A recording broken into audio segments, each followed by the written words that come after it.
Hello chaps and chapettes, how's it going? Screezilla here and I hope you're all well, and welcome to a quick guide on crew skills. Now, crew skills are vitally important in War Thunder to help improve your tank, ship, plane, helicopter. Today we're mainly going to go over ground forces. So effectively, crew skill, if you right click on the vehicle, you can go to crew and go to crew information. Now, you'll earn experience for the crew in every single battle you do. The more experience you earn, the more you can upgrade. The more you upgrade, the better your crew becomes. With each section of the crew, depending on the vehicle, it will give improvements. For instance, with the driver with the tank driving skill, it will help your gear shifting time and braking time. So effectively make your tank faster in acceleration. For the gunner, targeting and range finding, this will help your rangefinder, obviously, and make it more accurate. And targeting, it will help reduce the dispersion slightly and just help with the aiming a little bit, help with aim time moving of the gun. Tank commander is a very important one. This will help you spot enemies. For instance, with the scout skill, it will help with spotting. It also helps with telling if it's an enemy vehicle or a friendly vehicle, if it's red or not. Vitality, agility and field repair are on all of your crew. These help repair your tank quicker, help interchange crew quicker, and help your crew survive more.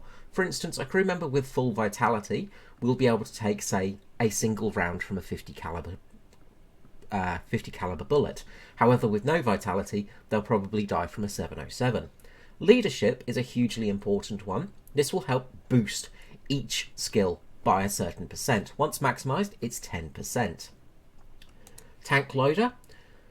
Again, all the usual ones. The main one is weapon reloading, and as you can see, this will increase your base reload rate and make reloading much quicker. Radio operator will help with artillery accuracy, artillery strike cool time, so reducing the cooldown time, and radio communications, so being able to see where your players are and where your friendlies are. Logistical services, basically this is more so for your free repairs and things like that. Repair rank, the higher the repair rank allows you to repair vehicles. Repair speed means it will be quicker for every time you get a free repair. So as you can see, you get free repairs for vehicles, and if you have this skill maximized, then you will actually gain those free repairs. Then we have qualifications. Qualifications effectively allow you to upgrade even further. So they add +3 with expert and +5 with the ace. Now we're going to show you what this looks like in a practical aspect. So let's just jump to the Navfahrzeug and take it for a test drive.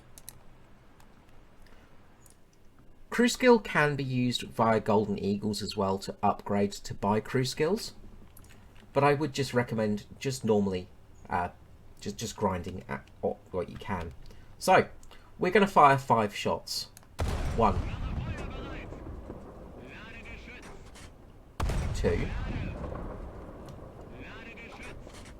3, 4, 5. Now, return to hangar, and we will put a crew on this tank now, because that was just test driving with no crew. Now we'll chuck the crew on board, and we will also upgrade our qualifications. So we'll upgrade to expert. You have to use silver lines to upgrade to expert. Then you can use experience to gain ace rank. Now, it does take a while to get aced. It takes a bit of time to get the ace rank. Obviously, you need to play a lot, or you can use Golden Eagles. I'm just going to GE this one. So, we effectively have a +5 now for our qualifications. So, our reload rate is going to be incredibly quick now. So let's go back to test drive, and once again we're going to fire 5 shots. 1, 2, 3, 4, 5, as you can see, much, much faster. Crew skills are vitally important if you want to improve your firing rate. They also can have effects like making guns more reliable, making things more reliable as well, making guns less likely to jam. So they are vitally important. That's where the air crew skills come in. So with air crew, with your pilot, maxing out helps a lot. So the main ones to look for are G tolerance, stamina, and vitality. These three are hugely important for fighter pilots. G tolerance will stop you blacking out. Stamina will make it so your pilot doesn't black out as often. The more stamina you have, the longer you can go in a match. And vitality, as we said, it will help you survive more. Awareness and keen vision will just help you detect enemies quicker. And as you can see, air-to-air missile launch detection delays, things like that. It will just make things a little bit better. Now, one other thing we want to talk about is actually bombers. So if we go to the Canberra here, with the crew skills, obviously pilot, that's all the same. The main difference is defensive armament. With defensive armament with crew skills, you can have experienced gunners. With an experienced gunner, this will help improve your gunner's rating. Let's just switch to the Lancaster. So you only need the amount of gunners that you have in your vehicle. So as you can see here, I have 3 experienced gunners. I don't need more than that. So if you buy more than that, it's a waste of money for the British, for instance, unless you're using a plane that has more gunners. But generally, most British heavy bombers, 3 gunners are your maximum. For Americans, obviously you want more. But this will help increase the dispersion, it helps increase their accuracy, and it allows them to actually hit the target. Fire accuracy obviously allows them to fire at further distances, reduces dispersion, it allows them to fire at multiple targets and track targets better. Fire precision is, again, the aiming, again, dispersion, things like that. This allows you to actually hit the targets and allows your AI gunners to be useful. G tolerance, stamina, they do have a base use, but honestly I've not found much use for it, but they can be handy. Generally G tolerance is not needed for a bomber because you're not pulling heavy Gs. Stamina, it does mean your gunners will be a little bit better for a longer period, and obviously vitality is again hugely important. The main difference is logistical services. So not just repair speed and repair rank, we also have reload speed and weapon maintenance.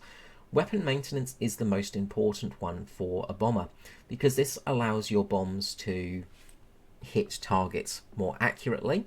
It also means that your guns will jam less often. Reload speed means that your gunners will reload much faster. So if you're looking to fly bombers, for instance, then weapon maintenance is vitally important, well worth getting because that will mean your bombs get on target. And of course, fire accuracy and fire precision, very important as well, but get experienced gunners first. Now we have one last one to look at, and that is of course naval. Your crew skills are a little bit different once more. You have your ship commander, so this is your captain.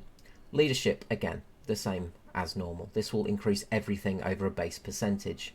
Crew interchangeability, this allows you to carry heavier losses while crew remaining active and combat ready, so allows you to be more effective. And radio communication, target reception range, so being able to see targets, things like that. Observer, so this will allow you to spot air targets quicker, surface targets quicker, and most importantly to detect torpedoes quicker. The boiler room, ship control, this will increase your engine mode and rudder time, so help speed and turning.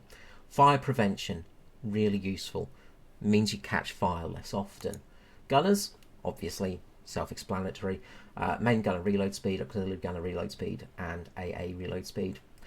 AA gunner accuracy, very useful. This will allow your automatic AA guns to hit enemy planes much easier and allow them to do their job without you having to worry. Auxiliary gunners can be useful, and distance fuse, if you're using distance fused shells, so if you have shells that effectively have a radio fuse, then these are very important to use because this will make those fuses actually more effective. So again, that can be a very useful skill depending on the ship. Damage control, another really important one. I would generally recommend going for AA accuracy damage control as some of the first options. Unwetting time stops flooding. Fire extinguishing reduces fire. Breach reduces the combat damage, so again, things like flooding, stuff like that. And survival leadership.